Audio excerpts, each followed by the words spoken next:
rock and roll. We got another Build Your Legacy webinar investment series with the co-host, the man, the myth, legend, Andy McMullen, and our guest of honor, Joseph Bramante. How the heck are you, dude? Hey, man, I'm doing well. I'm doing well. We'd be doing a little better if the Fed would back off a little bit with the rates. Wasn't a good day in the markets. Otherwise, doing okay. Oh, I thought you were going to say because you're Houston, they really crashed. I'm just trying to pretend it didn't happen. We're always setting records in Houston, and unfortunately, it wasn't a good record that we set last night. There you go. Hilarious. We got shut out by the Phillies in the World Series in Game 3. For those listening, you don't know the reference. Hilarious. All right, cool, man. Okay. Well, I've had you on the show before. We've talked about heavy repositioning, doing some work with family offices or institutional people that come in and invest with you. We'll go and dive down some of those rabbit holes later on. But for the audience that has not met you, or even the ones that are familiar with you but haven't caught up with you recently, tell us a little bit about your background, how you got into new development and heavy repositioning and capital raising and all that good stuff. I'm an engineer by trade, worked for Exxon for first 5 years of my career, and then bought my first apartment complex in 2011. And that was a huge 30,000 per door renovation on a 25,000 per door acquisition. So kind of right out of the gate, we're doing big renovations. Spent first couple of years on that first deal, and then started buying about a deal per year thereafter. And this was in 2011. And in 2016, at that time, cap rates were coming down. We were already seeing a lot of compression. And when we were looking at development deals as compared to our existing acquisitions, we started realizing that, in a not too distant future, it's going to make a lot more sense to build something than to buy something. So we had started working on that path in 2016, mostly just by ourselves, didn't do any partners, no co-GPs, no co-developers, no nothing. And just to be clear, that is the absolute wrong way to do it. So first lesson, don't do that. And we spent a lot of time in development and learning the ropes. And here we are now today. Well, on the acquisition side, we've done about 375 million in transactions over that period, currently sitting at about 1,700 doors. We sold a couple properties last year, and we've got another 250 million in development deals that all break ground next year. So we've got the one deal that we started on in 2016 or 2017. And then we got two others that we were smarter and we partnered with a developer out of Dallas called Calterra. They're a great team, great group.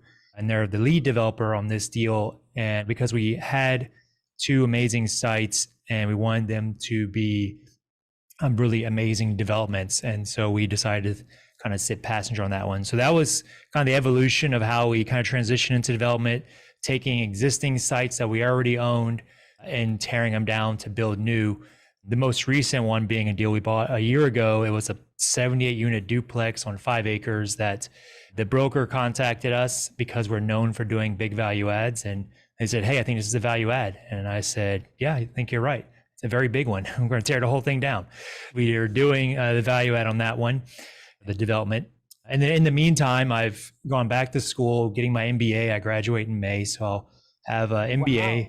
Just today, actually, we announced that I'm writing my first book. So writing a book about passive investing, which will be, I think, really well received.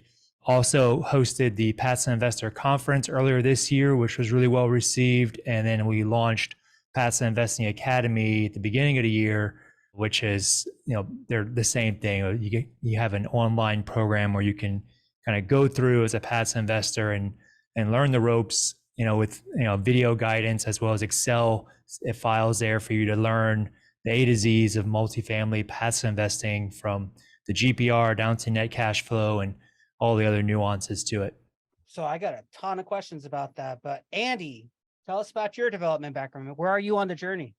Yeah, so I started a little before Joseph. I was probably a little bit more reluctant. So we were developing stuff in Venice Beach, California, probably 2006, 2004, really 2003 through 2006. And anybody in development understands that at some point the music stops and you're not really collecting on your development until all of your stuff is sold, right? And so with that kind of experience on the built to sell side, we started looking at opportunities in the multifamily.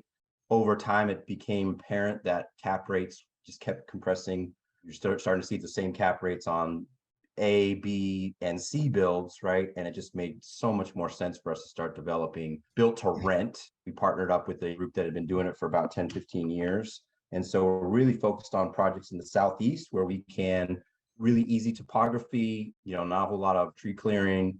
We try to be near good schools, obviously with amenities in secondary and tertiary markets with municipalities that are really favorable to us coming in their neighborhood and build them something beautiful. So that's kind of what we've been focusing on. I'm really excited to be here today because Joseph, I've heard him just crush some of the other operators. And so you guys are getting in for a treat here, hearing about all the things that you should not be doing. And if you guys text me a couple tough questions to maybe hit Joseph up with, that would be great as well. But I think I got plenty. You feel free to put them in the chat too. And by the way, anybody that wants to network with developers, feel free to put your contact information in the chat. And then I forget, there's those little 3 buttons on the bottom of the chat that if you click them, you can save the chat. So keep that in mind. I'm Ruben. I'd never developed squat, not diddly anything until I met Mr. Andy McMullen. And then now we have a 98 unit built to rent and an 154 and then a 220 and then a 240. And now there's this new that's not enough for Andy. So he's like, hey, let's take on this Chattanooga one too. So like we're going crazy and scaling incredibly quickly. And I'm just trying to like hold on for my dear life. So this has been a lot of fun, but I have a lot of questions for Joseph, and we're going to chat potentially. We're going to have a general conversation, run it much like a podcast, but some of the topics we might talk about: heavy repositioning, new development, working with family offices, raising capital, lending environment, passive investing academy, which I think Joseph alluded to a little bit, in-house construction, growing your development business. But before we go down any of those, I am curious about some of the stuff that you said in your opening statements. Joseph, you were talking about development was great. So I'm curious, what were the metrics that led you to believe that it was a smart move to get into development? I want to hear about that. Yeah, so the metrics on the development side are really more about the multiple. It's a little unique now in today's market, but prior to recent times, they were making 2.5 to 3 multiples pretty regularly on their deals. I had many investors and other deals with like Dinerstein, I forget exactly how you pronounce it, but I had one particular investor investing with that group, and he was making 25 IRRs on a pretty regular basis, and he just kept going in and out over a 3-year period. But that has since kind of pulled back some. But that was the metrics that we saw as far as why we liked it. But we also wanted to, I remember studying the real estate cycle chart, and you always had that nice little kind of sine wave there. But it doesn't end, right? It just continues going and going. It's a constant sine wave. And that was part of the reason why we went into development, is just knowing that, okay, well, this is cyclical, and that means there's going to be times to build and times to buy. And if I'm only able to buy, then that means that during other times of the cycle, I'm going to be doing nothing. So I wanted to be able to constantly stay busy, constantly stay in motion, constantly being able to work in all phases of the cycle. So that's why we transitioned into development when we did, because the best time to learn something is whenever you don't need it. So we didn't need to do development back then. There was plenty of opportunity on the acquisition side, and so we got to slowly build up our skills and learn about it. And so that now we're at the point where everybody's trying to transition to development, and we've been doing it for, I say doing it, right? But we've been working in it for the last several years, know what it takes to take a project all the way through zoning and permitting and approval and all that process. So the only thing that we haven't done yet is to break ground on our first deal, which that'll happen in February. Permits are approved and paid for. All we have left to do on that particular deal is just secure the financing and the equity. But that's where we're at on the development side, and that's why we made a transition.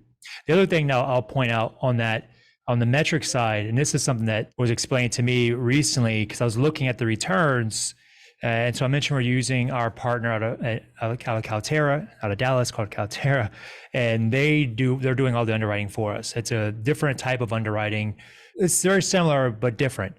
And one of the things I was not really critiquing, but I was just asking the question. I was like, hey, these returns look pretty similar to something that my acquisition investors would be used to getting. I mean, why would they go development versus acquisition if we're advertising almost identical returns? And he said, well, the difference is that the opportunity for outsized performance is much greater in development than it is in acquisition. So like an acquisition, I can underwrite a deal, I can buy it, and I might advertise an 18% IRR, and if we knock it out of the park, we might get a 22. On development, you might advertise an 18 IRR, but if you knock it out of the park, you might get a 30. So, I mean, the ability to really outperform on development deals compared to acquisitions is the reason why a lot of investors go that development route, because they know that, on a bad day, they might get an 18 or 19, but on a average or better than average day, they might get a mid 20s, and on a great day, they'll get a 30. Cool. So we have some capital raisers in the room and some that are going to be listening in on the podcast that might be interested in working with you and partnering with you and or with Andy and myself. And they're very curious because value add, I think people are having a harder time finding deals, but they don't know development, but they see the value in it. And they're very curious. They're like, what do I need to tell my investors? How do I educate and nurture people on this particular path of build to rent and or vertical development? So do you have any words of advice for the person that's scaling or moving away from multifamily value add as a capital raiser or potential beginning capital raiser or experienced capital raiser? There's some experienced capital raisers in the room too that are also very interested in build to rent. What do they need to know about development in any kind of development, even self-storage development, possibly? Like, what do they need to know in order to scale in this business? Well, the first thing I would look at before making a potential investment and development deal is you want to know that that project is shovel ready. You want to know that all the permits are in place, everything's ready to go, and that when you make that investment, the next move or very in short period after is breaking ground. To get in on the early phase of a development deal is not recommended because you don't really have a good window of how long it's going to be until they break ground. Any number of things can come up that could completely derail the project. Maybe they don't get permitting, depending on where you're at, right? They don't get the permits, or they don't get the zoning, or during the design, they can't get the density, or the cost of materials go up. I mean, up until you break ground, everything is very much in flux. And thus, you want to make sure that, to eliminate a lot of that risk and to know that have a greater chance of achieving what's projected, you want to go in as a shovel-ready project. The other is experience. There is a lot of unknowns. This is not a linear development process. It's very much iterative. So you kind of go step 1, step 2, step 3, 4, back to step 2, step 3, skip to step 7 and come back. So it's very much, I like to think of it like kind of going around the toilet bowl. So you're in the beginning, you're just kind of going around and around and around. And eventually, as you get more and more detailed and your project gets more and more clear and you refine the designs and everything, and you go through your budget cuts. Remind me to tell you the story about the budget cut we just went through on our podium deal. But as you go through that process and you finally get down to the ultimate project that you're going to build. So that's why you want to have an experienced operator who knows that process, because they can go through it faster and get you to the center faster than later. And then, time is definitely of the essence on development, especially you've seen how things have been changing lately with material costs, with interest rate costs. I mean, granted, now we're in a bit of a unique period, but still, I mean, if you would have broke ground on a deal a year ago, you would be in a much better position than breaking ground on a deal now. Not to say that breaking ground on a deal now is bad, but I'm just saying it would have been better to do it a year ago because rates are lower and material costs are relatively the same. The other thing is to also always be looking for your exit and looking at when that exit is. So for us, the reason why a lot of people are doing development right now is because it takes 24 to 36 months to build and stabilize and exit a deal. So by the time you're exiting, what does the market look like when you're at that time? So if you're breaking ground next year, you're going to be exiting in 2026. there's a pretty good chance that the market will be past all this craziness that we're in now. We should be, there'll be a new presidency we've gone through. So there's a lot of things you got to consider: the geopolitical world, the macro, the micro, all of that stuff, as well as what other developments are going on around you. So there's a lot of things that you consider that factor into that decision of, this particular deal and the timing of it. The big one also is the debt. So the biggest difference is we're going non-recourse on acquisitions versus full recourse on development. That's a big pill to swallow for some people, which is why you want to have a very experienced team. So non-recourse, if that GP screws up, sorry, they give the keys back and the bank takes it over. I mean, people lose their equity, but the bank will handle it for the most part. On full recourse development deals, if you screw up, you can hand the keys back to the lender. They're going to give them right back to you. You own that. That's yours. You're responsible for that debt. And so you have to make sure that it will deliver the returns and deliver the value, more importantly, that you're going to be able to exit and sell it for what you think you will. So that's a pretty big difference. Now, granted, you do on the lender side, they will step down. So it'll start off as full recourse. And then usually around once you get your COs, and they do them buildings at a time. So as you start getting your certificates of occupancy, the recourse component will start ratcheting down.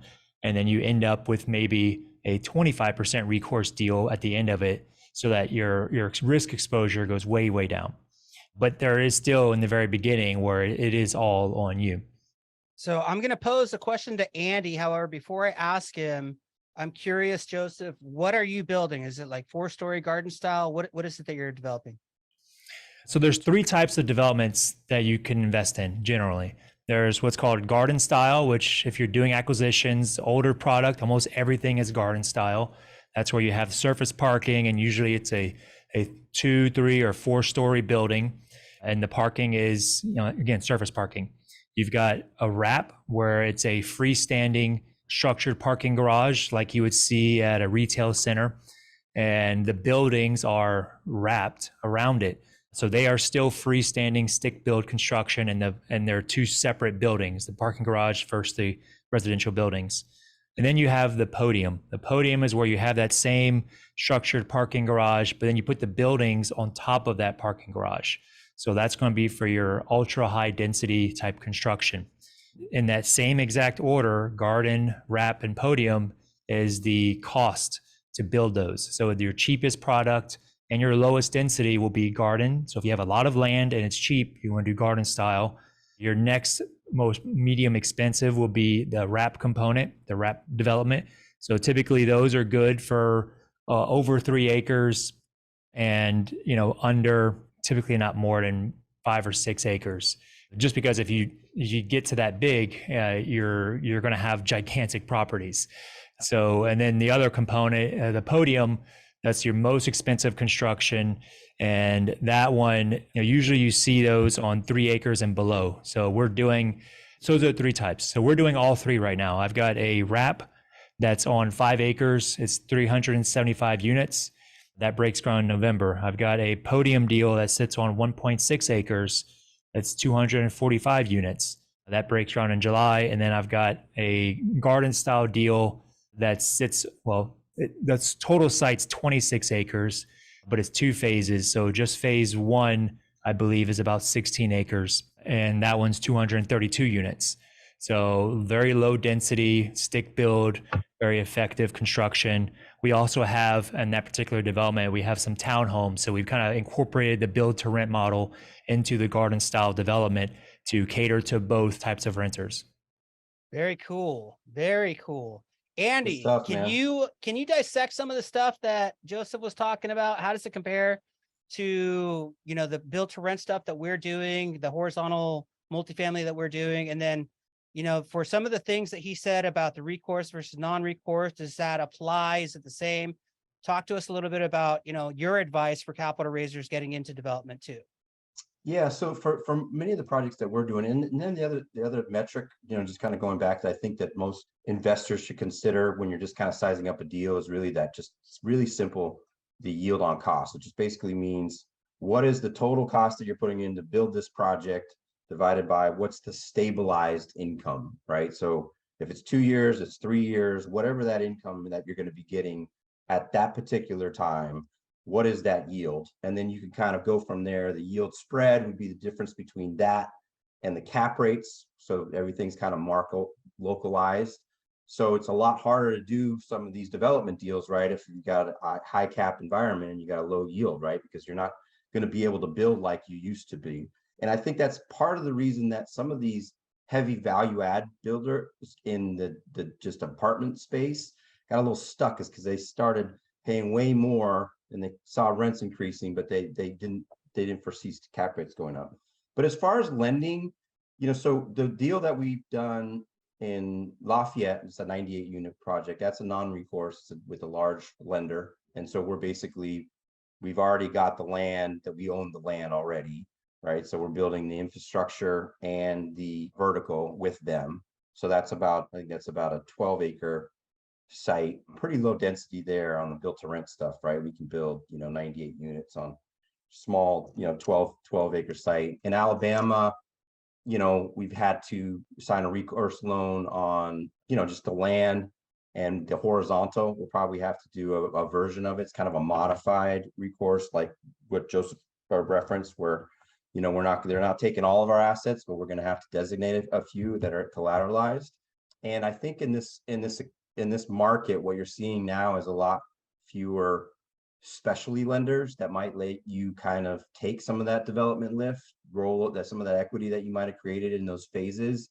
You're now really having to keep that skin in the game. So I think if you're going to be going into this development, which I think it makes a lot of sense for the multifamily guys now, you're going to have to make sure that you're dealing with some operators that have the liquidity and net worth to kind of withstand, because any of the underwriting that we're doing, we're not even really accounting for refinances. We're just thinking, hey, if we've got to carry higher debt all the way through, does this project still make sense? If cap rates go from those 4s up to 6, does it still make sense? If prices go up on supplies or appliances or labor, do we still have a large enough contingency in place, right? So that's part of the reason that we really like the Southeast, because we know we can get land a lot less expensive. Materials have gone up a little bit, but I think you're starting to see values come down on the land side. So I think there'll be some more opportunities for people that are really kind of smart about the projects that they're working on. But I think what the most important thing that people want to see at this point in time, especially coming from the multifamily space, is what are those risk mitigants in place? Like if Joseph's seeing, 17%, IRR, which I would argue is, less important than the yield on cost, but let's just say that multifamily in comparison to a development project is 17% IRR. Don't stop there, right? Like, what would have to happen for you not to execute the plan? As Joseph was mentioning, there's such a huge delta of things that can go wrong in a development project, right? From the prices, from the speed, which is the most important thing on how quickly you can get actually something done, which is why you could stabilize a project sooner and get that 30% IRR, as opposed to a multifamily project where it's pretty a steady kind of renovation schedule. So those would be the things is really, if you're marketing a project, lead first with a lower IRR with a lot of risk mitigants, rather than trying to go after that higher IRR, so it looks good on all of your materials, because ultimately it's going to get picked apart. I think most people want to see a little bit safer deal, even on the development side today. Very cool. So we got about 10 to 15 minutes before we open it up for questions. So start prepping those. But Joseph, I want to hear about the raising capital, potentially working with family offices. How does that apply to, your development business? And then we'll give you a little bit of time to talk about Passive Investing Academy. And then I'll let Andy direct some questions at you, and then we'll open it up to the audience. Great. Yeah. So, and all great points that Andy brought up. The yield on cost, I don't know how I missed that one, but yeah, that one's definitely one of the top metrics that you're looking at, and he described it perfectly. The family offices that we're talking to, I'll tell you, I was actually at the game one with one of them, the first game of the World Series, and with one of them, and so we had a lot to talk about. They're not doing acquisitions. Was there a bunch of banging on? Stop it! And... Stop it! This guy. I'll tell you, they're not doing acquisitions right now. None of the family offices I know are looking at any acquisitions.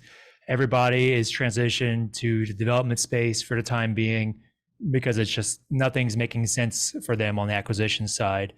But I mean, granted, I'm not saying that acquisitions are completely dead, although we also are not doing acquisitions because we just feel like there's going to be better deals to be had if we just wait it out.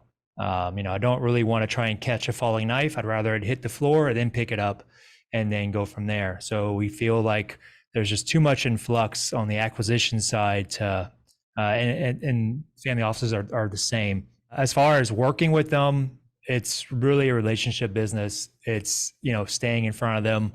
I've got a trip to Dallas next week to, meet with several of them in person. And it's just constantly maintaining and building the relationship over a period of time. That's how you do it. It's not rocket science. There's nothing really special about it. It's just staying in front of them, building a relationship, letting them know what you're up to. And that's really it. And get used to hearing no a lot because they're going to tell you no for 9.9% of your deals. 99.9% of your deals is going to be a no. But all you need to hear is yes one time and you're golden. You're going to want to have a stable of family offices so you don't just bank on one. You're going to have, my mentor has got 5. He's got 5 really good offices that he works with. And all he needs is one of those 5 to say yes on any particular deal. He doesn't do any syndication. He does strictly family office. And that was the advice he gave to me. It was just get you a stable 5 or so offices that you've got a relationship with and just continue to keep that relationship strong and keep showing them deals and keep them informed of what you're doing and just don't get discouraged. So tell us about the Passive Investing Academy. What is that all about? Is that a new thing? Is that something you've been working on for a while? That is a COVID baby. So that was something I was locked in my apartment as everybody else was. And I said, you know what, I'm going to make this course because I had nothing else to do. So we created this course and the outline is very simple. Pull out a trailing 12, look at all the cost line items. And that is basically the first section of the course is that we walk line by line on the profit and loss statement from the GPR down the net cash flow. And it's about 8 hours of content, just edited content just on that. So imagine spending 8 hours on a P&L. I don't think many people realize you could actually do that, but there's plenty to talk about on each particular line item. And we kind of get into the nitty gritty. There's also, so I was on Shark Pool, which is a multifamily version of Shark Tank. So I was one of the sharks there, and all of my recorded episodes are also there for free for people to see. And I'm using the same tools and techniques that I teach in the course, but on Shark Pool. But the interesting thing about that is that you see, which is kind of hard to teach and to illustrate, is the natural response from sponsors on deals. So I think passive investors need to realize that by the time that they're seeing a deal, it's already under contract, there's hard money down, they're probably over halfway through the closing process. If anything's discovered or pointed out in the underwriting, the chances of, I just feel like some passives think that they're going to correct the sponsor and the sponsor is going to be like, you know what, you're right. I was totally wrong on this. I'm going to change the entire pro forma and projections and update all the passive investors and let them know, hey, we made a mistake here. And their actual return is maybe 12% IRR and not 20. That's never going to happen.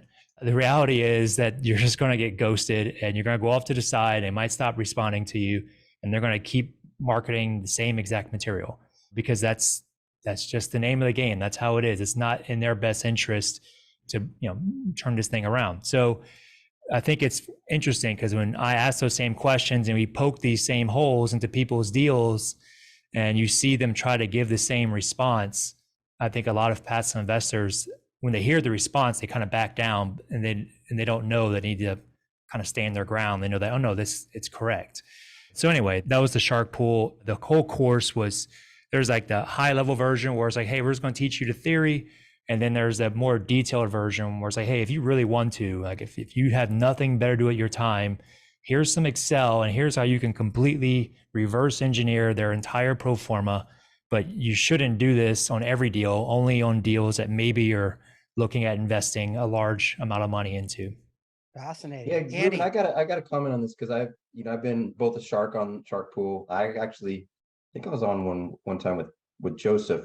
But I think is so interesting about what you do, Joseph, is you are not accepting that simple kind of, you as you just hit on, that simple kind of, oh yeah, here's the answer, and then let's move on to the next thing. You're really digging in. And I'm wondering if there's something, because it does seem to me that, and I invest as a passive on deals as well. It does seem to me that there are a lot of sponsors out there that maybe it's kind of a benefit of this last wave that we've hit, where it's just everything is going up. But it does seem to me that there's very kind of few operators that are really crisp with their numbers and their knowledge. So I'm just curious, like, where did this contempt come from? Like, because I noticed there's like this, I mean it respectfully, but there's like a real kind of ire at some of these deals that are getting presented to passive investors. And I think that was part of the impetus for the program. Give me some trends. Are you seeing a lot better conservatively underwritten deals, or are you seeing a lot worse over the last couple of years? Well, And you don't have to name names. yeah, I'm not, I would never name names. Good, but we're not going to name names. There's definitely, so here was a big warning sign for me. Like, I went to the best ever conference this year, and it's a great conference. I think it's a fantastic conference. It does a lot of really good for people. But the thing that was concerning for me was when we went there, the question was asked, how many people are here are first time syndicators and sponsors? There were over 1,000 people that attended, and at least 30% raised their hand. And so the concern for me was like, man, you've got 300, 500, 1,000 people joining the industry every single year. And we're not even building that many units. I mean, we're not building that many properties to be buying and buying over. And so there's a natural, there's no way that we can maintain the same volume of deals and have this many new buyers and keep the quality up that high. I mean, it's just not possible to keep high quality and have a high number of buyers, brand new buyers, not making any mistakes. I was a new investor at one time. We all were new. We all made the same exact mistakes. I taught myself multifamily. I was overseas, Papua New Guinea, and read books and learned the hard way. I didn't really have any mentors at that time to kind of take me by the hand. So I just learned trial by fire. And I've been on the other side of that, where I had to, investor only made, he made a 2.5 multiple, but I told him a 4, because my underwriting was messed up. And so I'm having to explain to this guy why he only made a 2.5, not a 4. And I realized that, these guys really believe the underwriting. It doesn't matter how many times you say, hey, it's just a pro forma, it's an estimate. They're going to write that down and put it in stone as fact. And you better hit that number. And it doesn't matter how many times you say it's just an estimate. And they're not going to really question things. And that was what triggered this whole thing. There were 2 things that triggered the entire course and all of this. The first was, I actually took the other approach initially, and I happened to see somebody's deal, like we all do. We all see each other's deals on LinkedIn. And this one deal in particular, I remember thinking, I was like, wow, this one's pretty aggressive. It's like a 50% occupied building. It was 800 units. And I was just like curious about it. So I attended the guy's webinar and started breaking down some of the numbers. And I was like, wow, this is way off. Like, not even a little bit. Like, this is like a crash and burn type deal.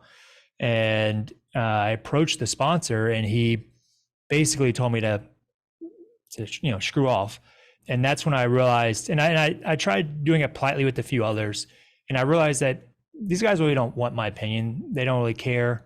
And it's not in their best interest to change anything. And that's when I realized, at that point, it's like, yeah, because they're pot committed. For those who play poker, once you're all in on a hand, you're not just going to back out. At some point, you just got to, when the river comes, you're just going to keep going. You just got to play it. It doesn't matter if the other guy's got, 4 of a kind or something. So anyway, that was my first revelation, was like, you're not going to change the sponsors. It's not in their best interest to do the deals correctly. And I'm not saying that they're intentionally doing them wrong. I'm just saying that they're incentivized to close deals, make acquisition fees, and keep on going about their business. So for them to underwrite deals perfectly means they're going to close on less deals. So that was the first like realization, was like, that's kind of going against each other. And the second was, I had investors sending me deals, because we only were doing at that time about a deal per year. And so they would send me deals, and I would, just freely say, hey, sure, I'll look at it, and good deal, you should invest in that one.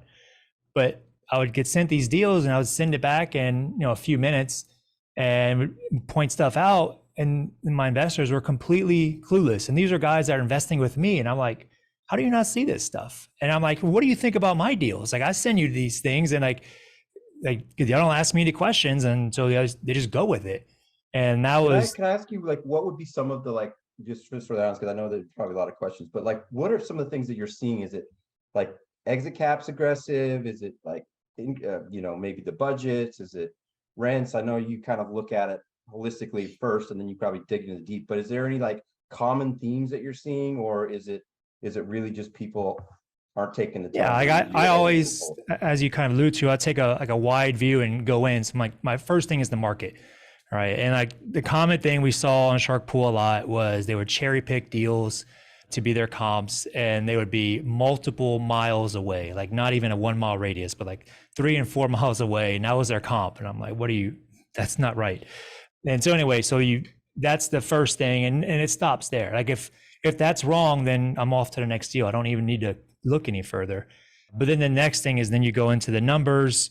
Well, actually, then I go into the sponsor themselves, and I see, hey, what's your experience? Don't tell me you've been doing this. You've been in real estate for 14 years. If only 2 of those years is in multifamily, seen that before. So really just kind of dig into what their experience is and their track record. You should ask them, and they should be able to answer it almost immediately, what their track record is. And if they start hemming and hawing and making excuses right out of the gate, then, not a good sign. And then I get into the numbers, and some of the common things I see on the numbers.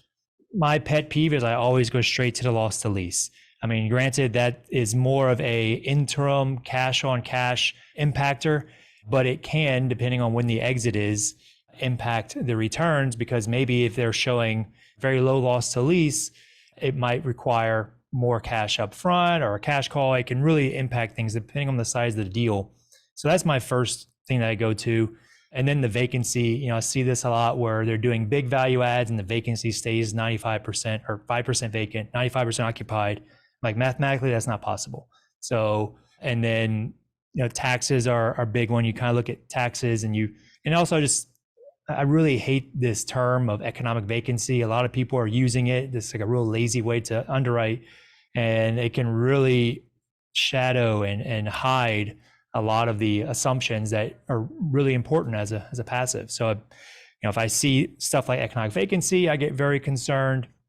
If I do not see a trailing 12, that's probably my first red flag. Is if I don't see a trailing 12 next to that year one pro forma, then everything from year one on is just a bunch of made up numbers. I have no reference to anything. And if you're a passive, and if you don't see a trailing 12 column that's right next to that year one column, you should be very concerned. So those are the kind of things that I look at when I'm looking at deals. Great stuff. Ruben, I didn't know if you want to hit questions or not. So yeah, I definitely want to hit questions. I have more of my own. Joseph's given some crazy fire answers. They're so good. So didn't want to interrupt him. But Aaron Bress has a question. When you guys look at yield to cost and spread, what are favorable numbers we should be looking for? And then after you answer this, hopefully we can keep this short so we can get a few other questions in there. Then we'll open it up to the audience. Well, I think just as in general, like the projects that we're going, we'd like to see a 7 and above. I know some people like a 6 and above. And the reason why I use that number, Aaron, is because really you're comparing that yield on cost to what the cap rate in that area. So in built to rent, for example, you might see cap rates that are in the 4s or 3s or if they're 5s, whatever that is. You got to basically consider what that delta is from that yield on cost to that cap rate, because that's ultimately going to be telling you how much value you've created. So let's say, you've got a 7% yield on cost and you got a 5% cap rate, you got those 2 point spread, right?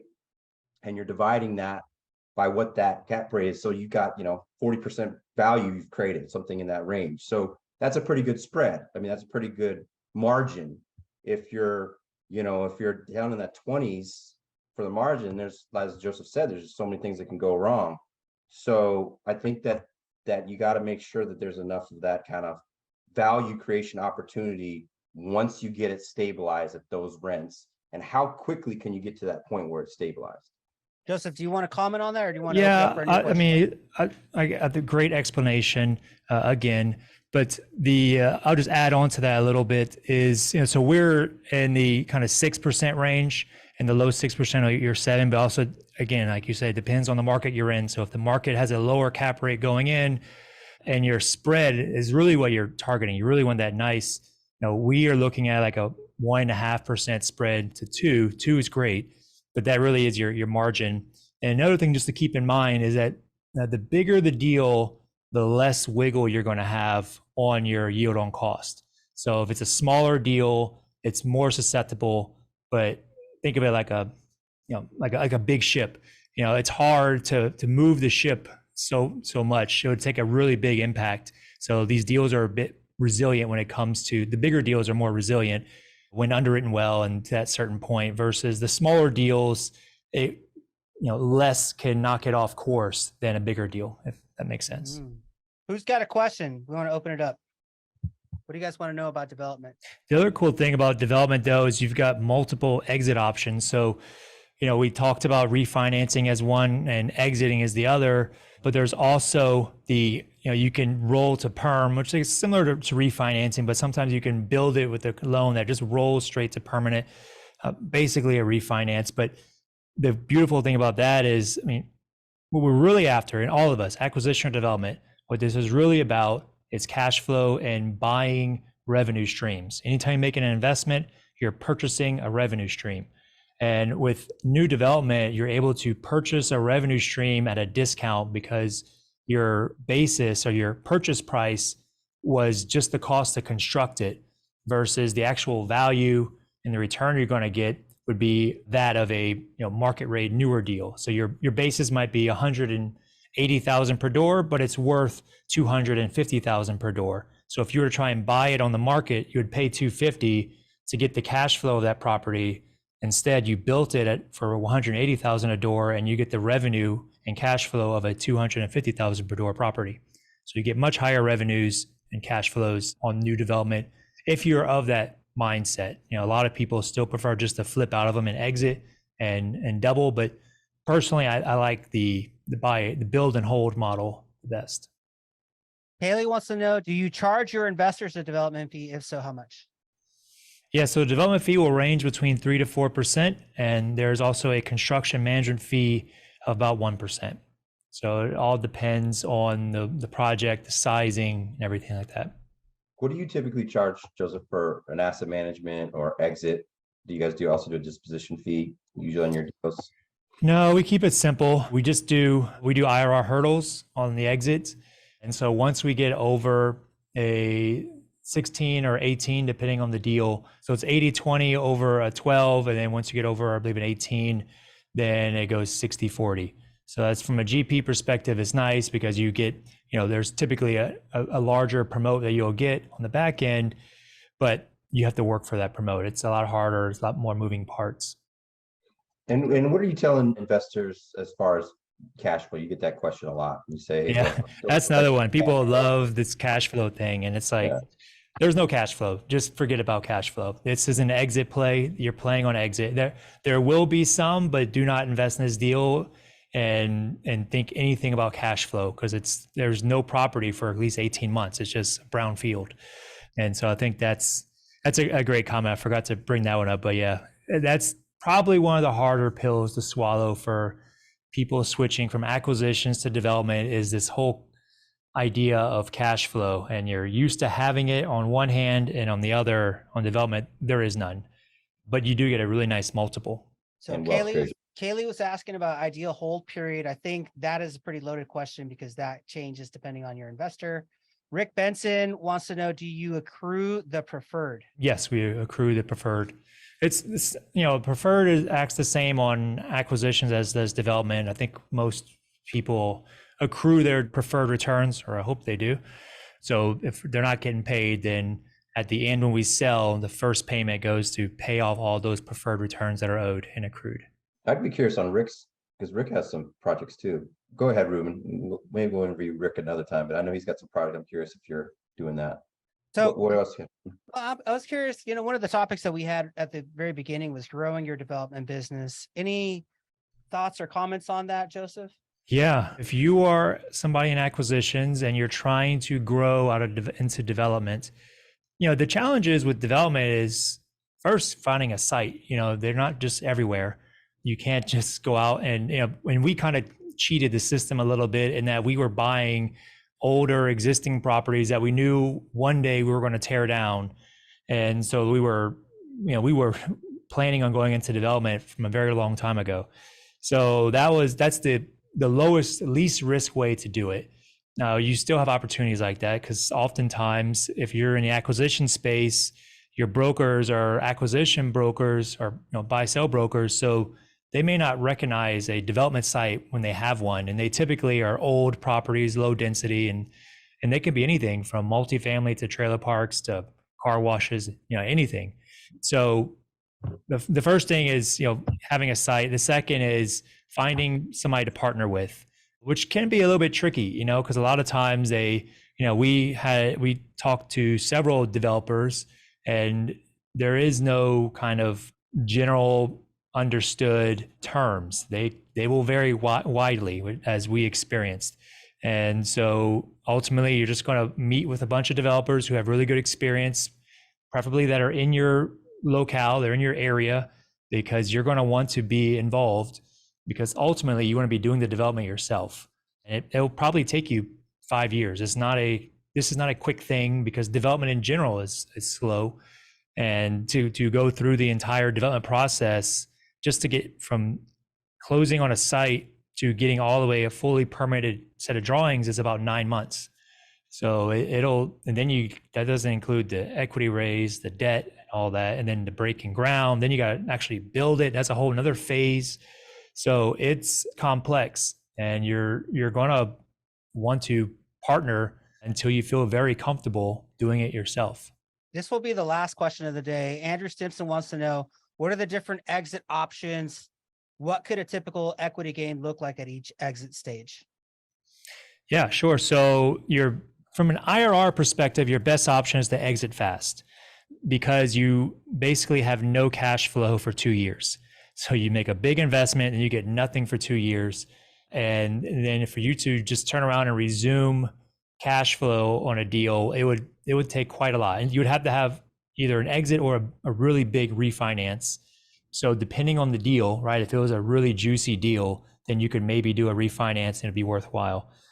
But typically your exit time frame is going to look at 3 years, and those returns in today's market would be, low twos on the equity multiple, and then the IRRs could be in the high teens.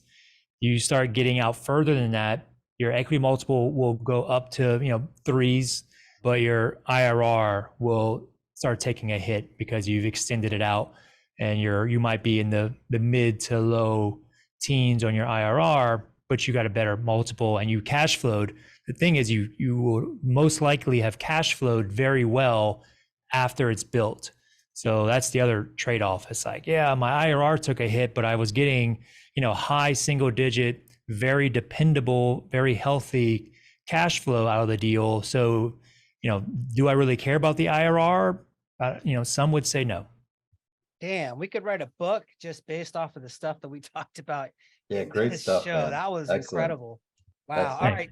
Cool, man. That was amazing, Joseph. Thank you so much for coming on. And thanks for all the audience members. I know this was a quick one. We didn't really have time to promote it too much, but thank you for everybody that came on here. We're going to also release this as a podcast. So we'll get probably another 1,000, 2,000, 3,000 listens over the next year or so. So this has been amazing. Thank you so much, Andy. Thanks for hosting, and some great questions that you asked. And with that, we're going to let you guys go. Thank you so much, man. Thanks, Joseph, guys. I'll be in touch, brother. Thank you. Appreciate guys. it.